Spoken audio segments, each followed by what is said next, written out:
A warm welcome to all participants around the world to today's webinar. We are delighted you can join us for the last year-long series of webinars organized by ENSHPO, the European Network of Health and Safety Professional Organizations. My name is Mireia Rifà. I am the ENSHPO president, and I am pleased to be hosting today's webinar.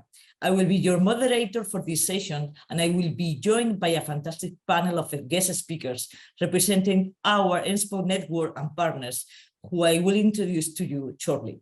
Today's webinar will be 1 hour long. We will hear from each speaker, followed by a period of 4 questions and answers. As you hear from our speakers today, please utilize the Zoom question box to ask any question, and we will answer as many as we can at the end. First, though, for those of you new to ENSHPO, I wanted to take the opportunity to introduce the network. ENSHPO was established in 2001 under the umbrella of the EU-OSHA, the European Agency of Health and Safety at Work. We engage with decision makers and regulators at the European level, fostering cooperation between European safety and health organizations. We strive to be the leading voice of health and safety professionals in Europe to promote a safer and healthier work of work. Our members are representative of EHS organizations across the continent and bring together learnings, innovations, and experience from their networks. And what about today's webinar? Millions of workers across Europe suffer from work-related musculoskeletal disorder, MSD. According to data from the 6th European Working Conditions Survey, about 3 in every 5 workers in the European Union report MSD complaints, most commonly backache and upper limbs. At the EU-OSHA Healthy Work campaigns, Lighten the Load comes to at the end after engaging in educational 2 years from 2020 to 2022. ENSHPO are delighted to bring together members and partners to reflect on the initiative and discuss how to approach reducing MSD in the workplaces, an example of best practice. We are delighted to welcome 3 speakers to share their insights into how the issue of MSD has been approached across Europe. So to our panel, I am delighted to welcome Mr. Lorenzo Munar, Project Manager of EU-OSHA, Professor Sabo Yula, board member of the Federation of the European Ergonomics Societies, and Dr. Nadia Schilling, Secretary General of the ISA section on prevention in transportation. Very welcome to all of you. And to kick us off, I would like to hand over to Mr. Lorenzo Munar. Lorenzo, your turn, please. Thank you, Mireia. Let me share my computer. Can you confirm that you are properly seeing my computer and you can hear me properly? Yes, okay. No problem. Thank you. Okay, thank you, Mireia. Well, first of all, let me thank you to ENSHPO and to IOSH for hosting us today. We have been collaborating with ENSHPO in the framework of this campaign, so we are looking forward always working with you, and also because this campaign, as you mentioned, is now finishing by the end of the year. We would like to work with you in the framework of the forthcoming campaign. But before talking about our future plans, I will like to present some of the outputs or main outputs of our current campaign on MSDs. So I would like to start by, because you know, MSDs is the world-related problem number 1. So the question is, why is MSD so prevalent, and why over the years, despite all the efforts, still the problem number 1. So I will like, we have studied this issue, and there are different factors contributing to the fact that MSD is so prevalent. But I would like just to put forward 2 today, because we only have 15 minutes, so we don't have time to go through all these factors. But we would like to, because this is something we explore in the framework of our current research on MSDs, and we have been promoted a lot of products on this topic, is the link between MSDs and psychosocial risk factors. And then I would like to address also another factor. This is the prolonged sitting, also associated with MSDs. That is more and more prevalent also. And then I would like just to finish by presenting some EU-OSHA resources that was produced in the frame of the campaign.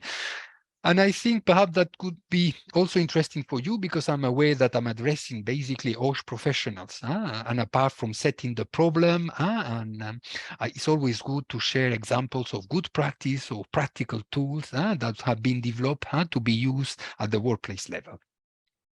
So I would like to start just by showing some statistics to you. You can see this is statistics from the labor force survey. This is an adult module accidents at work on work-related health problem. And you can see, 55%, around 54% in 2007 workers reported musculoskeletal disorders. In 2013, it was around 62, and in 2020, it was 60%, a slightly decrease compared to 2013. But you can see that the prevalence is quite high. So the question is, why is this? And now I'm sharing with you some statistics from SNS. This is a survey carried out by EU-OSHA.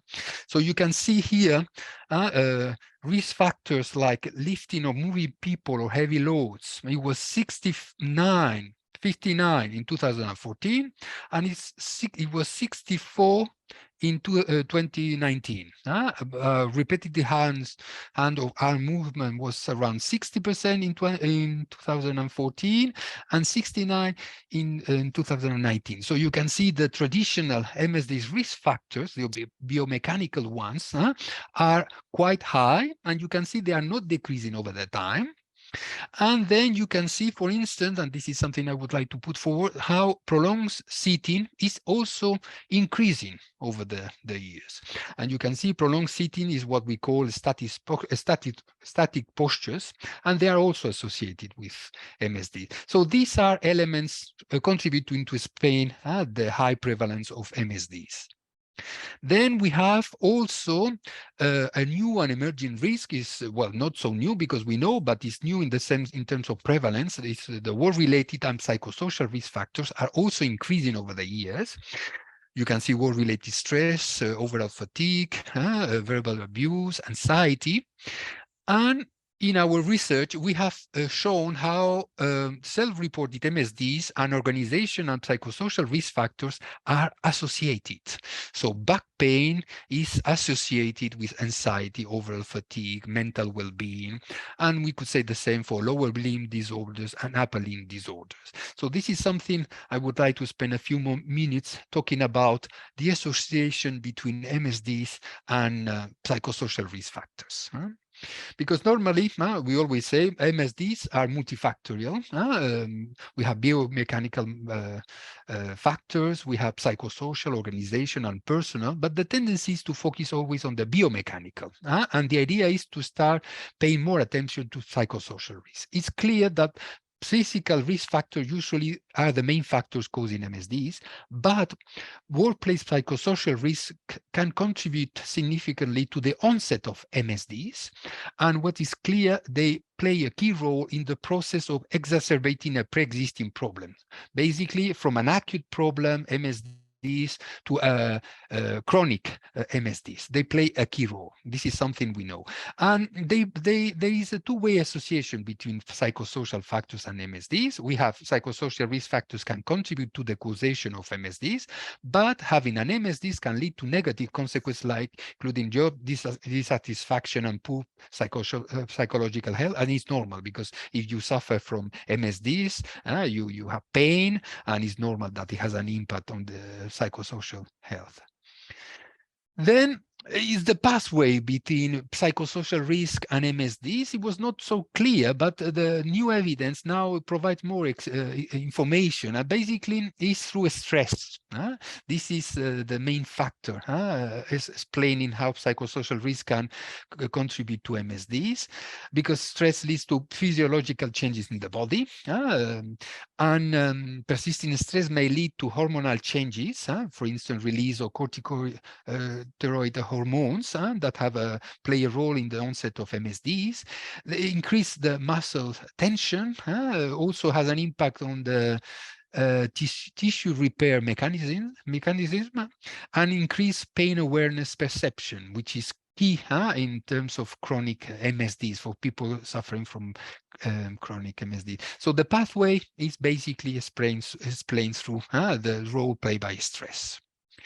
Then we have high physical demands and a lack of support can lead to workers trying to work faster, not taking breaks. This may result in unsafe postures or carry extra loads, or cutting corners and take risk. And then also most of the MSDs start as an accident. So this is explained by, organizational factors, psychosocial factors. And also, it can lead to the lack of physical recovery time, which is key. Time to recover is always important to avoid or prevent MSDs. So, and now I was talking basically about this association between psychosocial risk factors and MSDs more in terms of primary prevention, preventing, and with the idea to increase awareness to prevent MSDs. But we know already we have millions of workers already suffering from MSDs. And we can see that for these people already suffering from MSDs, psychosocial risk factors play a key role. It can influence the return to work of those who have an MSDs. And this is key.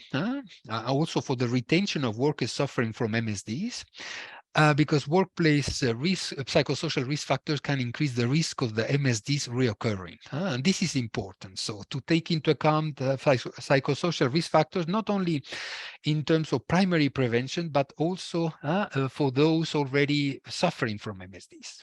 Okay, so this is one dimension I wanted to present today, because in the frame of this campaign, we have been we put the focus on psychosocial risk factors and the impact on MSDs, because as I mentioned at the beginning, we tend to focus on biomechanical aspect, but it's important also to focus on psychosocial risk factors. Then I would like to finish just by saying that both, as I mentioned, both physical and psychosocial factors can influence the physical and mental well-being of workers. So when we try to prevent MSDs, it's important to assess, physical and psychosocial factors together. So when we implement measures to prevent psychosocial risk, also, we have to do that also for the MSDs prevention, because normally we tend to focus on psychosocial risk related to mental health problems like stress and anxiety, for instance. But it's important also to think about measures to prevent psychosocial risk, having in mind MSDs.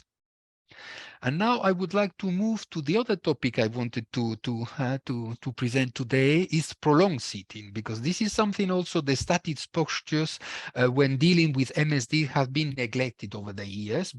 The tendency is to focus on handling of loads on people or working in awkward postures, but we know that working in a prolonged sitting as a standing also have an impact on the musculoskeletal health of workers. We know that the human body is designed to move, and if we don't move or we don't move enough, it's not good for our musculoskeletal health, but also for our cardiovascular health. So we can see, based on these statistics, that 28% of workers sit at work almost all the time. This is for the European Working Conditions Survey.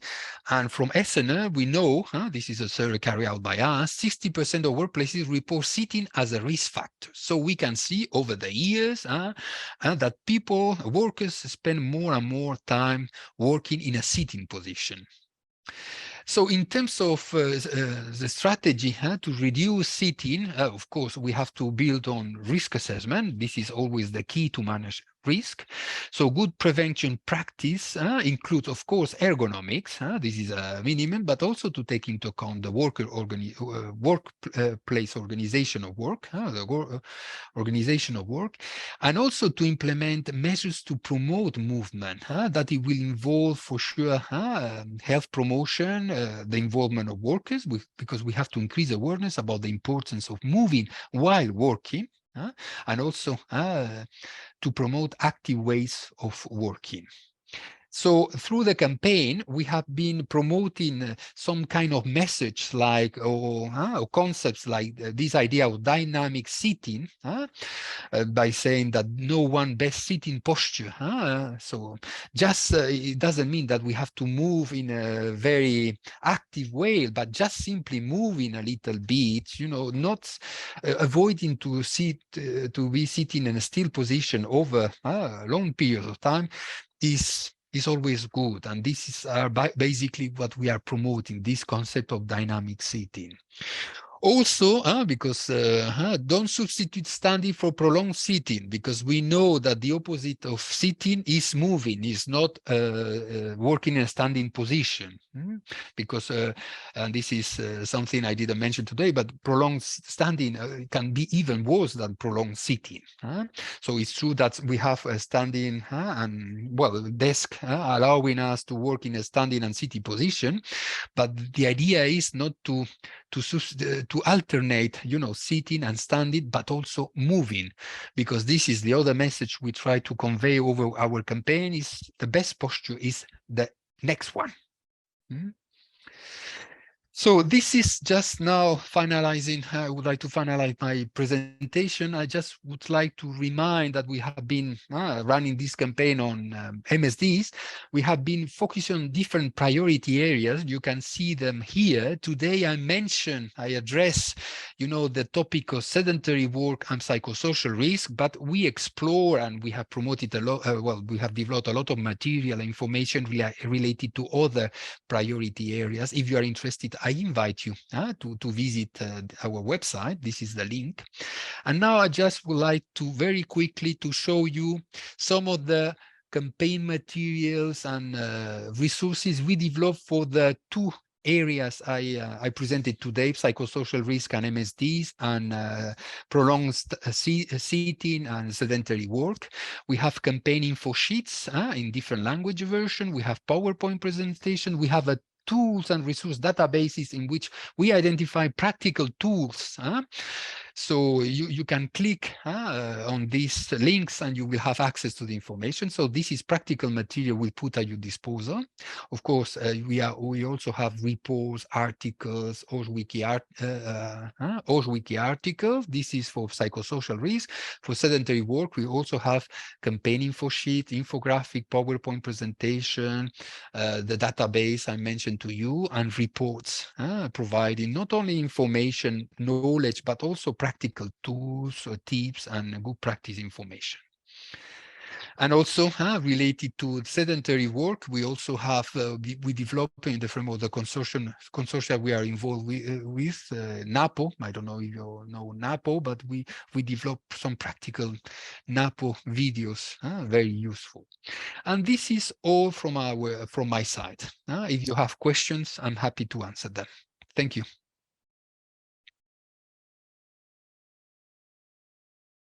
Oh, sorry. Thank you very much, Lorenzo. It was really a pleasure to listen to you. Really insightful, all your, the result of the EU-OSHA campaign, and we are a pleasure to have here.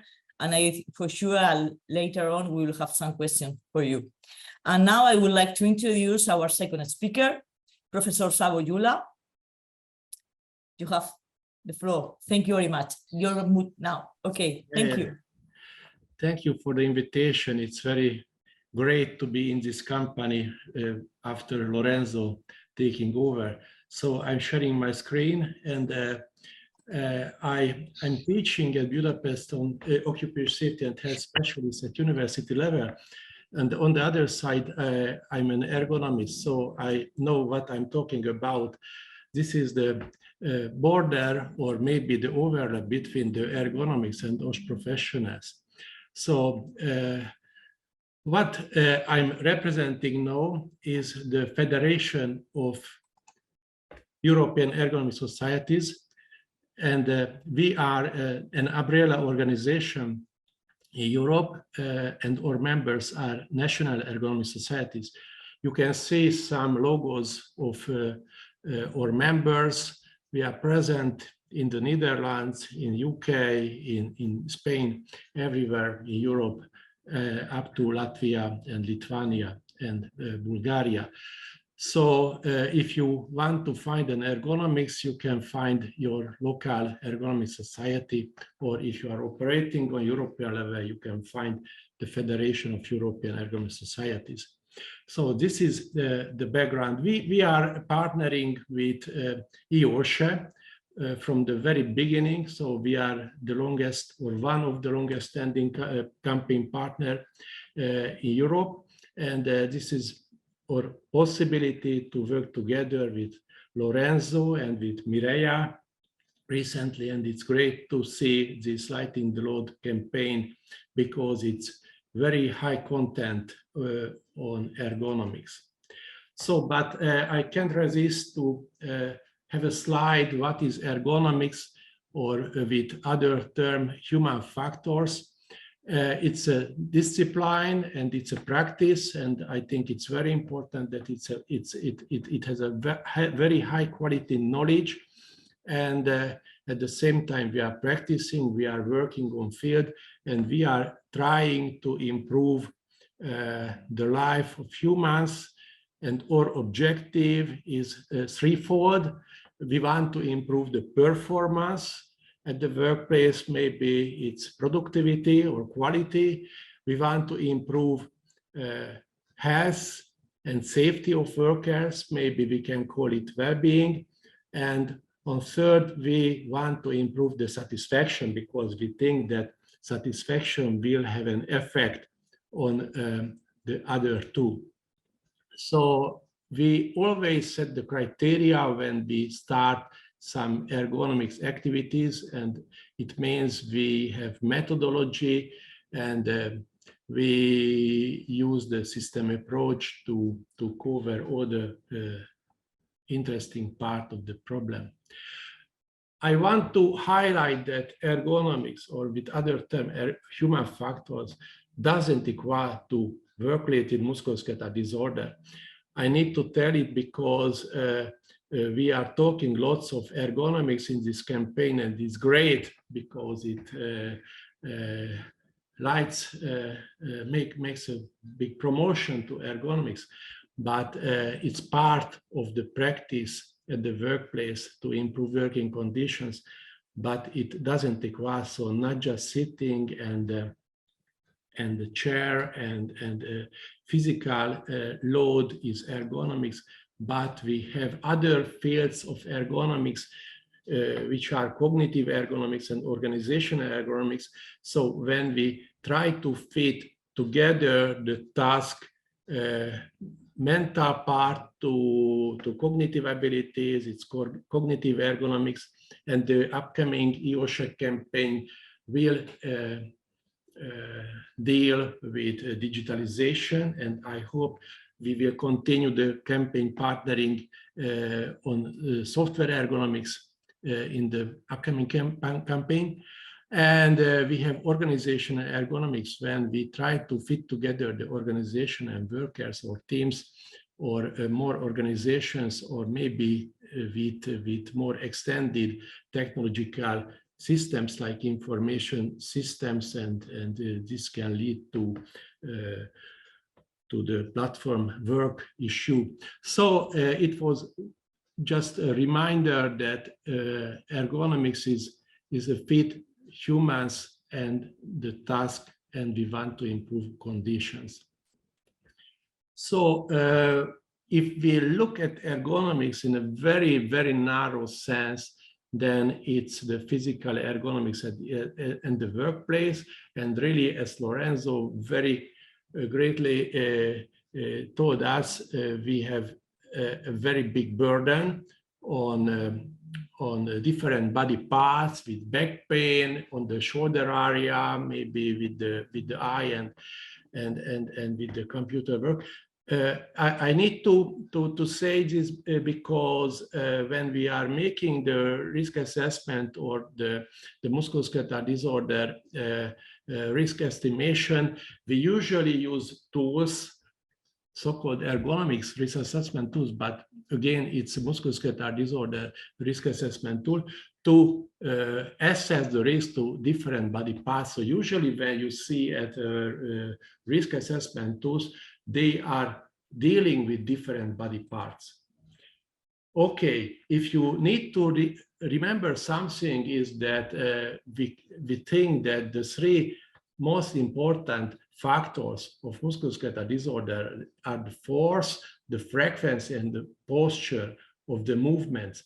So if we think if the force is bigger, if the frequency of movements higher, if the posture is bad, then the risk is higher. Usually, there are lots of contributing factors. I think we have counted up to 50. So it's lots with vibration, with humidity, and so on, with psychosocial factors. But if we want to identify the three most important, it's force, frequency, and posture. So it's very often happens, and I need to tell that we are very used to it, so we not always see it. So it's so obvious that we have these risk factors present. So it's important to be open and identify all these risk factors. Okay, then who's doing ergonomics at workplaces when you are operating as OSH professionals? What you can expect? So I think all of us ergonomists, so you all and everyone who wants to improve the working conditions. So when we do the prevention practice and we are acting as ergonomists, we are all ergonomists, so it's great. Typical solutions that they employ physiotherapists, and these physical therapists live in the workshop, meet workers daily basis, weekly basis, and correct movements. Maybe they can contribute in the design of the process too. So this is very often happens with office work, for example, but I met several physiotherapists working as in an ergonomics position in automobile industry and in other assembly lines. Very often occupational doctors take the role of ergonomist. They make some assessment, they give advice, and I know several doctors doing very good job as ergonomists. I think it's very important that when we are talking about the prevention, we need to know that there are processes usually in the organizations to improve working conditions. So, and part of this job is to consider ergonomics or OSH considerations. So when we see lean teams or when we meet industrial engineers, then we can expect that they have some roles to make intervention to prevent musculoskeletal disorder, ensuring the ergonomics requirement or purchase. So when you buy a chair, it's important to buy a really good chair and provide good tools to workers to minimize the risk and the force and maybe the repetition.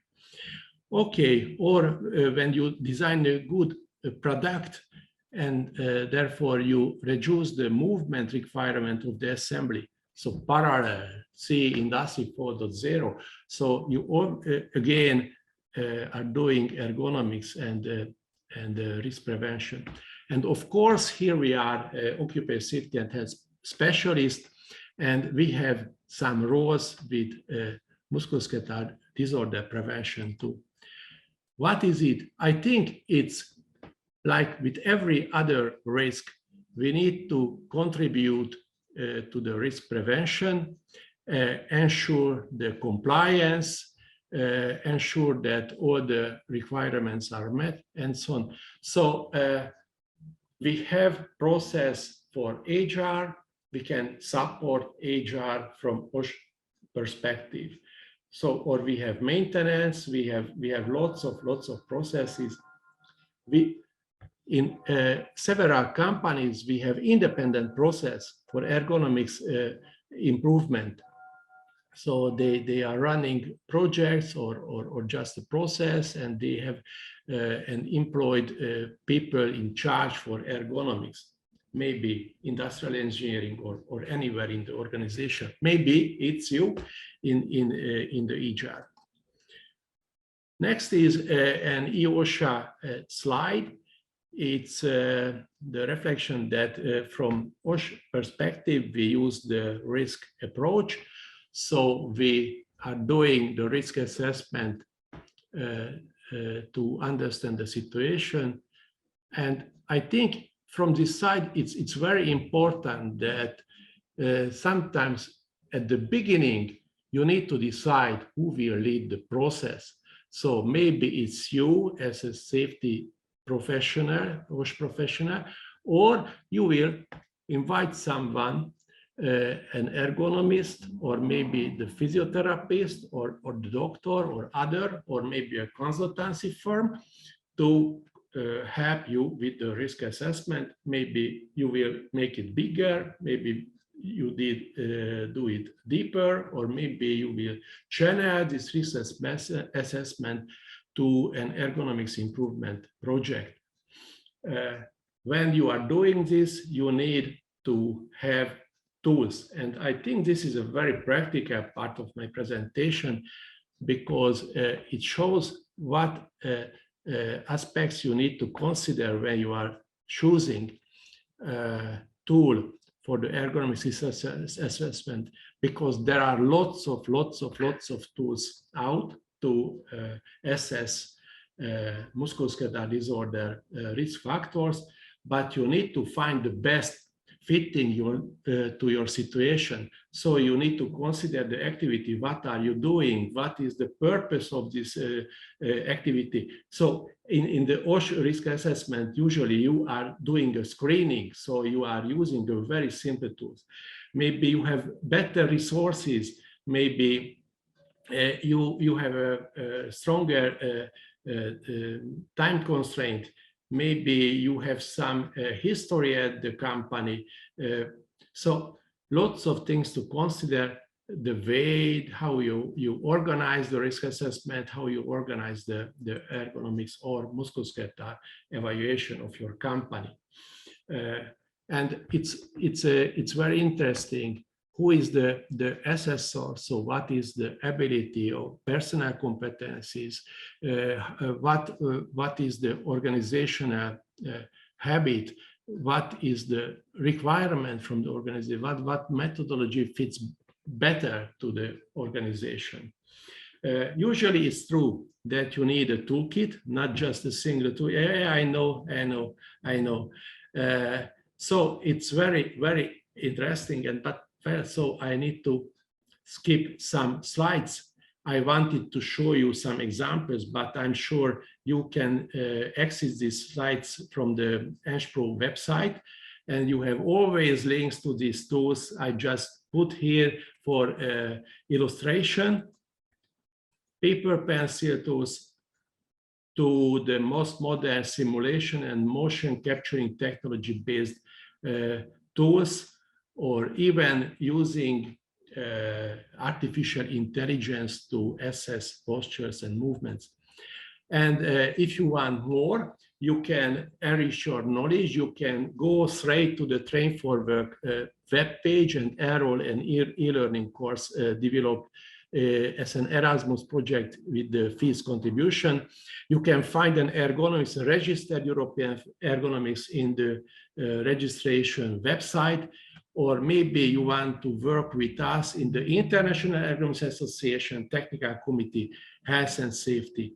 Or you can jump to the website of the Federation of the European Ergonomic Societies. Thank you. Thank you very much, Julia. It's really interesting, your great points and very useful for the professional. I really, appreciate your presentation. Now, lastly, but no means least, I will welcome to our third speaker, Dr. Nadia Schilling. Welcome, Nadia. Hello, everybody. Thank you, Maria, for having me. Hello, everybody. I'm very happy to present to you a project that we, the Social Accident Insurance Institution for Commercial Transport, Postal Logistics, and Telecommunication, carried out together with the provider for health management and also other social security agencies at the airport in Hamburg. I wanted to give you a quick summary of our hands-on project, the best practice example that I'm presenting to you today. So our idea was to introduce a health management system in order to reduce sick days due to back disorders and back pain in ground handling staff at the airport. This was a joint effort to introduce an occupational health management system, and we wanted to demonstrate health benefits and sustainable improvements of the load manipulation techniques of ground handlers. So for this, 3 social security insurances, the accident, health, and pension insurance collaborated on the project. And we wanted to develop a sustainable and more interconnected service for our customer. And then further on, the intention was to facilitate the access to the wide range of services for the insured people and provide a shared service portfolio. So if you look at the challenges that prompted this project, we have first demographic change, and that's probably true for everywhere.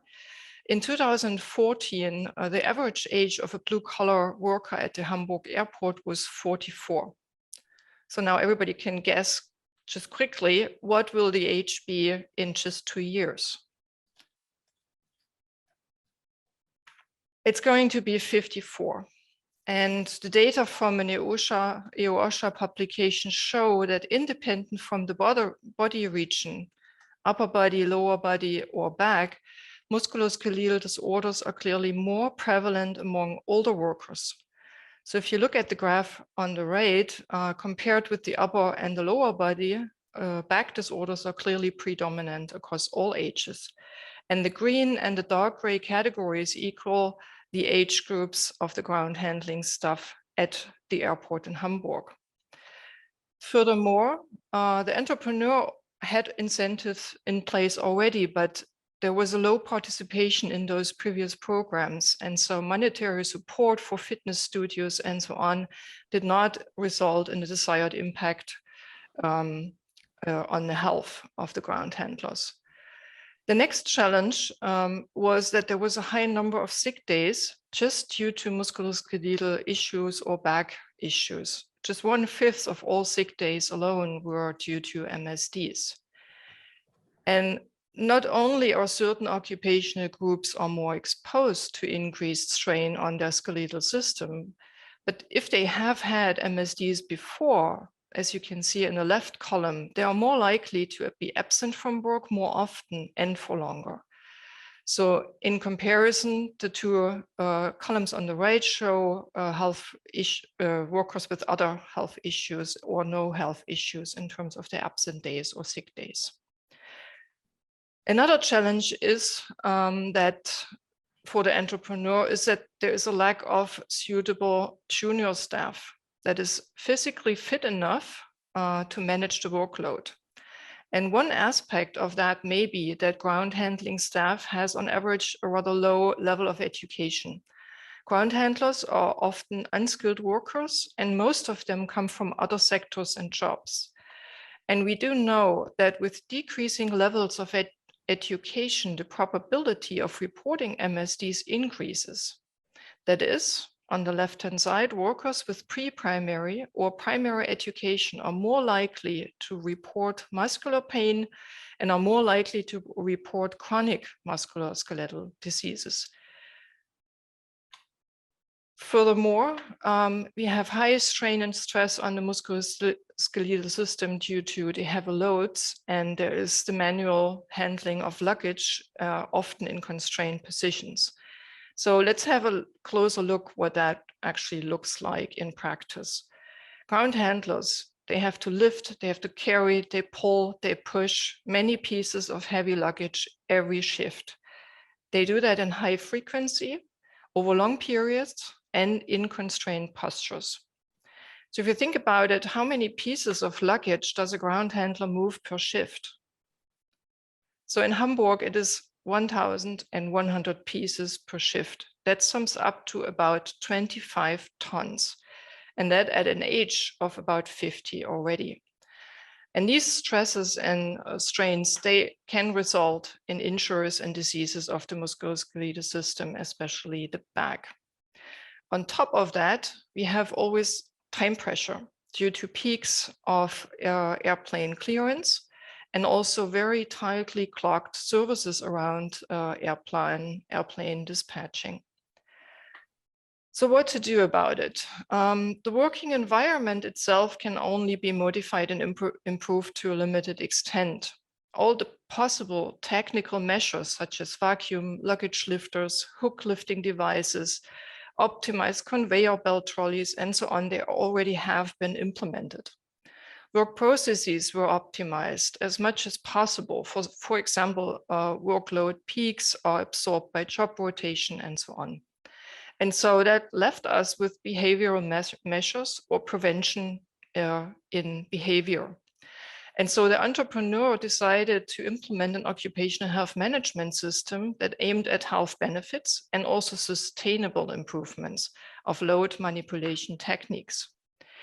And so 3 social security institutions, as I mentioned, joined the project. The employer was on board, of course, and the health management system provider. And so the idea was to collaborate and coordinate and also provide financial support in order to achieve synergies and health benefits for those ground handlers and employees.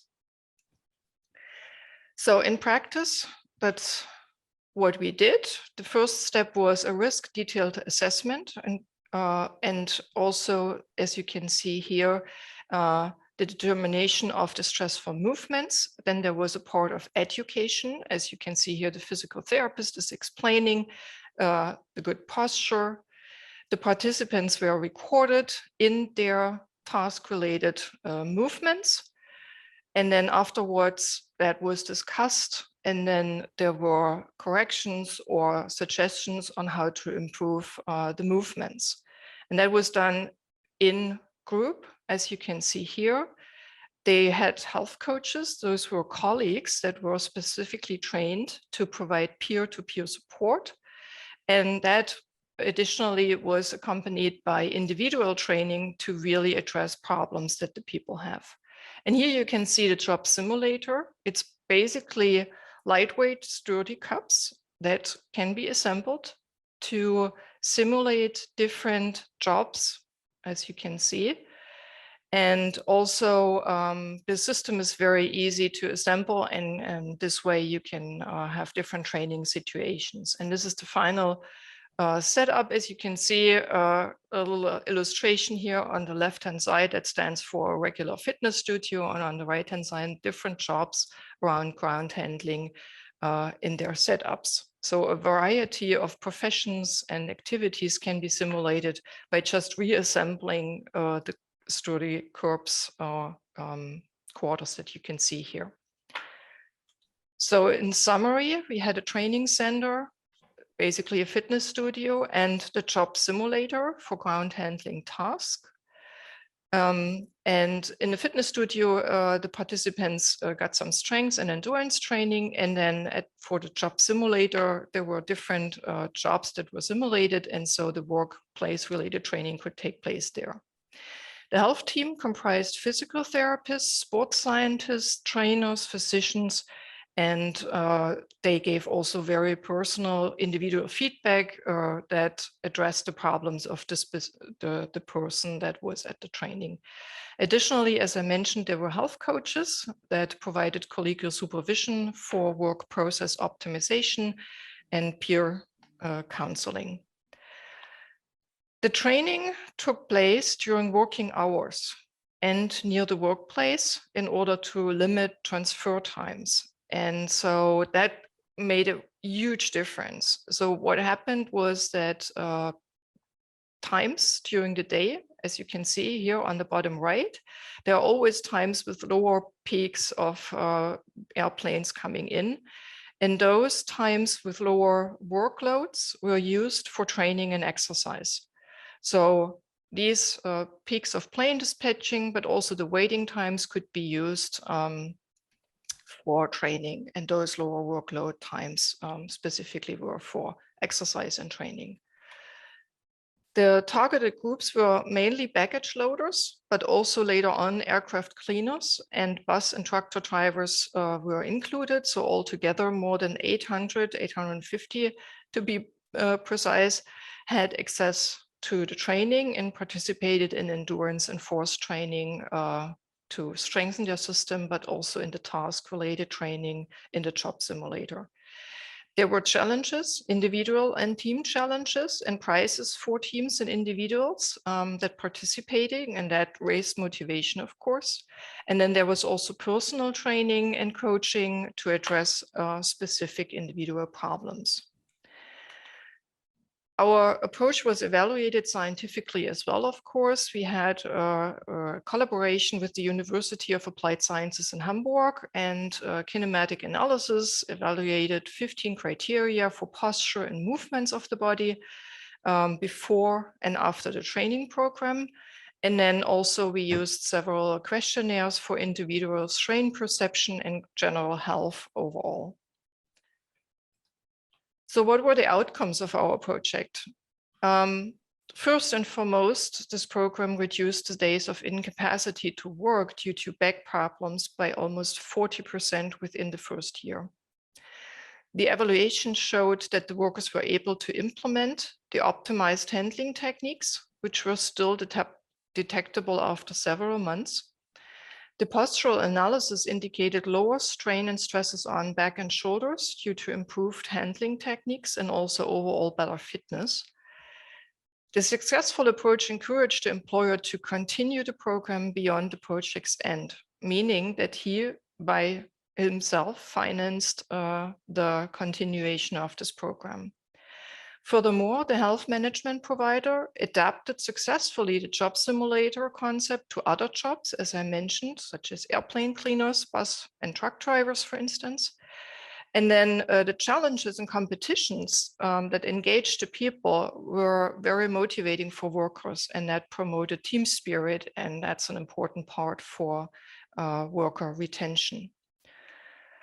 So in summary, the success factors, in our opinion, were that there was training close to the workplace. There was no changing of clothes. There was no exiting and entering the security area and stuff like that. They just could go as they were, and they trained during working hours. So the training was scheduled as any other duty during the day as part of the job. The health team with physical therapists, trainers, physicians provided personal training tailored to the individual need and also to the specific team. The job simulator is highly flexible and adaptable, and so they were able to simulate various jobs and tasks, but also different models of airplanes because they differ in sizes and dimensions and stuff like that. And then last but not least, the health coaches, I think, were also very critical because those were specifically trained workers for peer counseling. And often in this work environment, if a colleague says something, that means sometimes a bit more than if somebody with a doctor title gives you feedback. And so if you would like to know more about this project, the project was awarded at the ESA Regional Social Security Forum, and on this website with the code that you can see here, you can find a more detailed description, some more background information. And of course, the project leader, our aviation safety expert here on the left, and me, we are very happy if you contact us to get more information or ask your questions. Thank you.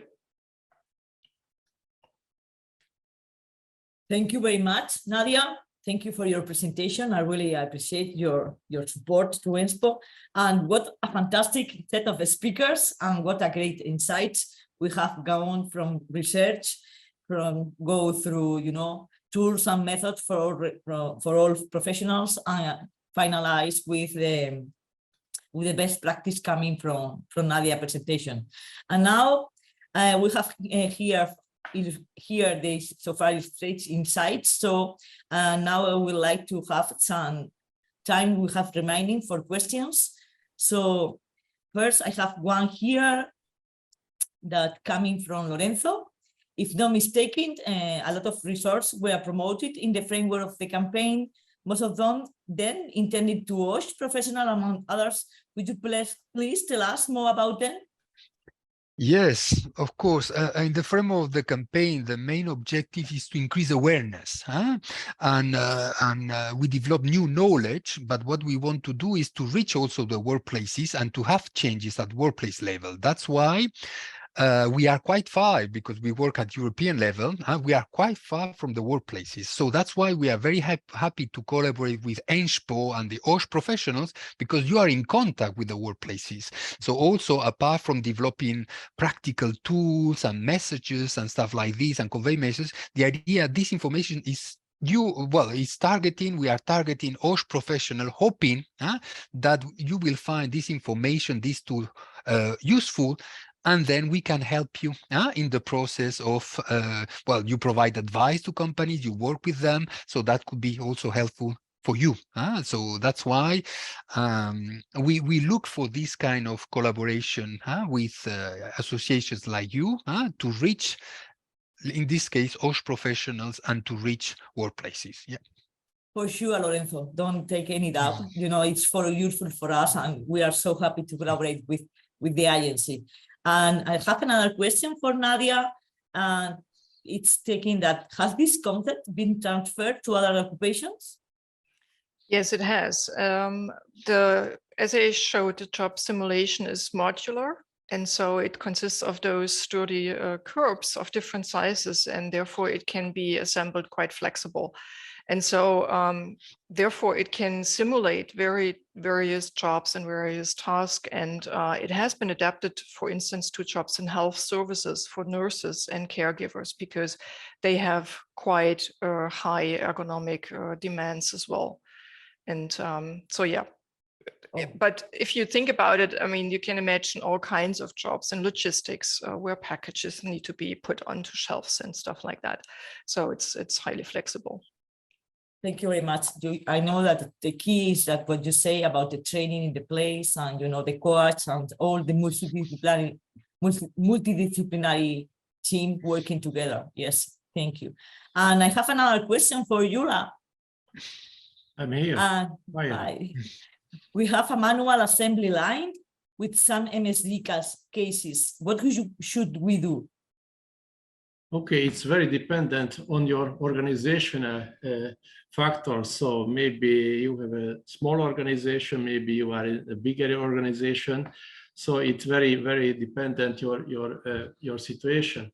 So maybe you want to use this job simulator because it's tangible and you can try on the spot, but maybe you are with a fancy organization and you are fan of digital tools and you want to simulate the new versions, maybe in an immersed reality. So there are possibilities for all approaches. Or maybe you are working in automotive industry, then you want to use some tools more related to the productivity, this MTM approach from Germany, maybe from the States, and then you want to use an ergonomics assessment worksheet because you already have the MTM assessment and you will optimize your workplace with the industrial engineering. So it's really dependent and it depends what are your resources. Maybe you have time to do something, or maybe you want to hire some consultancy, or you buy a product like a simulation tool. So, but send me a mail and I can direct you to your local ergonomist wherever you are living. Thank you for the question. Thank you very much, Yula. We have 4 minutes more for a question, so I would like to launch one question to Lorenzo.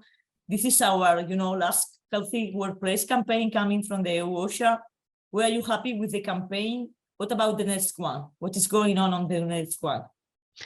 Yes, I think we were quite happy with this campaign. For the first time, it was a 2-year campaign, so quite long. That's why we have different priority areas. So for a shorter period of time, we were able to focus on some specific topic because MSDs is quite broad. And we set up a kind of model for coming campaigns. And I think it's working very well. Also because we have more time for cooperation, cooperating with you, let's say, also. And we are looking forward the next one, just for information, the next one is going to be on digitalization. So with this one, we cover also MSD's risk for those more interested in this specific risk or health issue. But for sure, it will be quite interesting. And we are looking forward also keep collaborating with you. Of course, we will be there. I'm so interested in digitalization. We are, we have a new world there inside digitalization. We have 3 minutes more, so I would like to ask Nadia, and I have another question to Yula. In a nutshell, which criteria were decisive for the development of the job simulator and for the success of the training program? So yeah, first of all, the idea was that there needs to be stress reduction by automation. So if people are not automatically do the movements, then there will not be a long-term benefit. And the program and the job simulator needed to be very simple so that the men could go there, they just start and get into the program and stick with it. Sustainability in terms of being able to detect the improvements in manipulation techniques even after months, which refers back to automation of improved movements. Financial feasibility, of course, is a criterion. If it's too expensive for the entrepreneur and the CEO, then he will not continue the program. And here the return of investment was very good. Training near the workplace, no changing clothes, no commute, no doing training after work hours, just being a regular part of the job that people have to do and not negotiating about it every single time. And so participation as part of the job, and also everybody from the same shift went there. So there is a little bit of peer pressure, which sometimes helps. And so those were the criteria that I think made it successful. Yeah, you cover also sustainability aspect, financial, social, and healthy environment. So great. And another question, just to finalize, Yula, you have 30 seconds. Where we can find an ergonomist? Yeah, maybe someone is very close to you, but maybe you want someone hired to do this very time-consuming job, like Nadia has someone, I guess. So maybe you can find the registered European ergonomist on the EURER.eu, or maybe you find your local ergonomics association, or you go to the FIS website, or send me a mail. Thank you for the question, and thank you, Mireia, for organizing this webinar. Thank you for our panelists, our speakers, all the audience. We are so happy to have you here and to listen to this fantastic webinar. Only to say to you that we, in 1 week more or less, everything, the presentation and the record session will be uploaded on the ENSHPO website. And for the last, just in January, we will launch again our New Year launch webinar serial. So Happy New Year 2023, Merry Christmas, and enjoy a lot. Thank you very much to all of you. Thank you. See you soon. Bye. Bye-bye. Thank you. Bye-bye. Bye.